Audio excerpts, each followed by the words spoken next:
আসসালামু আলাইকুম। আজকে আমরা জেন্ডার ডিটারমাইন করব হচ্ছে আলট্রাসোনোগ্রাফির মাধ্যমে। তো মিসেস খাদিজা আমার কাছে আসছে আজকে আলট্রাসোনোগ্রাফি করতে বাচ্চাটা কী অবস্থা দেখার জন্য। তো মিসেস খাদিজার আমরা হচ্ছে প্রথমে বিপিডি এবং এফএল পাশাপাশি অ্যাবডোমিনাল সার্কামফারেন্স সবগুলো দেখে ফেলেছি। এখন আমরা জাস্ট একটু বাচ্চাটা কী পাবো, ছেলে না মেয়ে সেটা দেখব।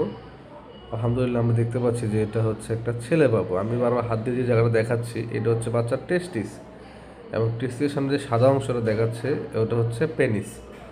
হ্যাঁ, আমরা দুইটা এফএল নিয়ে আসলে এই দুইটা এফএল, হ্যাঁ উপরে আমরা একটু পরে আমি দেখাচ্ছি যে এই যে এফএলটা আমরা আনতেছি, হ্যাঁ এখানে একটা এফএল মানে হচ্ছে ফিমোরাল লেন্থ, বাচ্চার পায়ের যে মাপটা নিচ্ছি, নেওয়ার পরে পাশাপাশি নিচেও পায়ের মাপটা নিচ্ছি আমরা।